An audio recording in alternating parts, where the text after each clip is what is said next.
There's concerns tonight it could take years to rebuild a 400-metre stretch of road between Whanganui and Raetihi after a slip caused it to completely collapse in both directions. Now, if you're watching, the pictures of the slip are quite extraordinary and dramatic. They're similar to a broken road at the epicentre of an earthquake.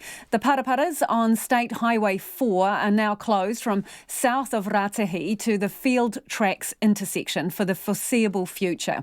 Now, that means drivers will face detours of up to an hour to get to Raetihi from Whanganui and the reverse. Tom Cloke is the National Road Carriers CEO. He went as far as he could along the road this afternoon and he told me it looked like a bomb had gone off. What's happened is the piece of road has the slip has taken the road completely out. There's no way you can see even where the road was or is. It's taken it completely, it's gone, completely gone. It's like a bomb's gone off and the road's just gone. There's no visual sight of the road except halfway down the hill there's a couple of road cones stuck in the middle of it. So we're talking about State Highway 4 here, Tom? State Highway 4, that's the road between Whanganui and Raetihi. So, a great tourist route as well. Is it both sides of the road and where's it slid off to? The road has completely gone. The road's gone into the river. And the whole slip has gone into the river. It would be, on estimated, probably about 200 to 250 metres wide. And it just looks like a hill with just nothing on it. There's no remnants of the road left at all. It's just a cold face. You go to the end of the face, and there's a big, probably 20-metre drop, and there was the road. There's just a face. And I've only seen the southern side, not the northern side. I couldn't get to the northern side today, but I'm told the northern side's the same. There's just nothing left. So what happened? Did you just wake up and it was gone, or did it happen over a period of time? No, there started cracks in the road on Monday, and by Wednesday they closed the road. The cracks started getting really big and closed the road. Thursday it started to worsen, and last night the road went completely. So thank goodness it happened fairly quickly, and the road was closed because we could have lost somebody on the slope. So it's a lucky break that someone wasn't seriously injured or killed with this. Very, very, very lucky.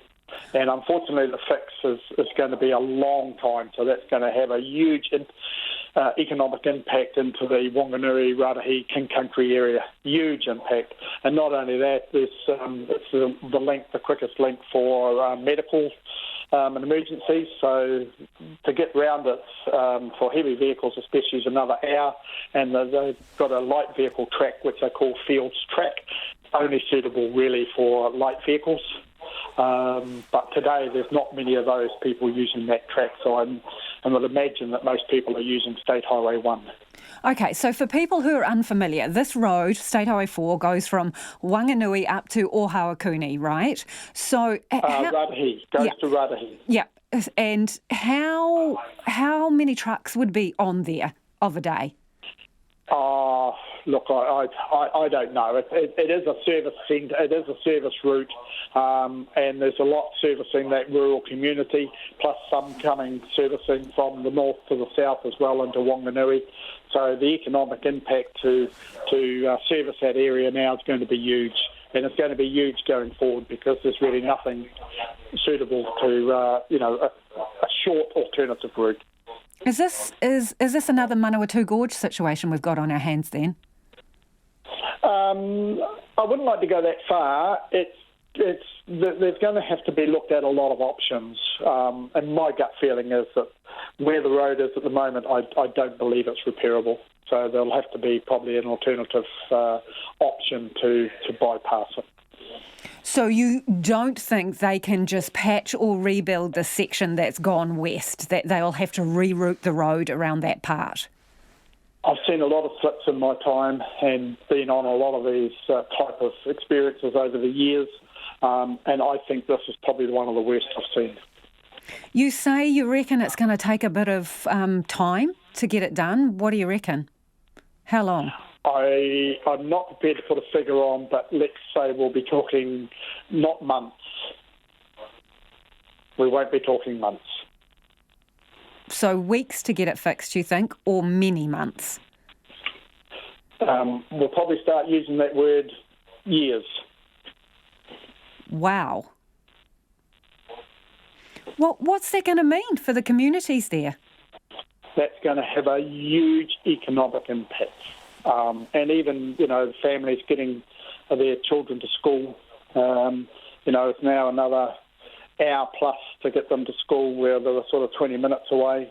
So it's a huge impact on families just doing their daily business. So the economic impacts are going to be huge, not only to the King Country region but also the Whanganui area as well. So it's going to have a huge impact. Is that going to make everything that's delivered more expensive as well? Because that's more petrol and more time too. Yes, that's what I'm talking about, the economic impact. And the freight's only a small part of it, but it's just the social impact as well. Yes. Social and economic. So basically, if you're talking about Raetihi, while it's not completely cut off, this is going to really lessen the through traffic and the business that may come from that. It's not only that, it's also the business going into the ski fields as well, into Whanganui and places like that. It's going to make it far more difficult, especially from people coming from, say, Taranaki and would use the Parapara. Now they've got to go up to State Highway 1. So, it's adding probably another hour onto their journey to go and have some rest and recreation time. So it's all those sorts of things as well. So, the King Country is a great tourist spot, and it's going to have an impact on that. We're probably lucky in one respect, the road has gone out, which creates urgency. So therefore, I would imagine the Transport Agency will give it full urgency because there is no road left. So in one respect, it's probably lucky that it has gone completely rather than a slip down to one lane or something like that. So, Tom, have you picked up... It does create urgency. Have you been on the phone, Tom, talking to politicians in NZTA or anyone that you can rally around? Oh, no, we've been talking to the agency, and that's why we went up to have a look today, and that conversation will go on again next week.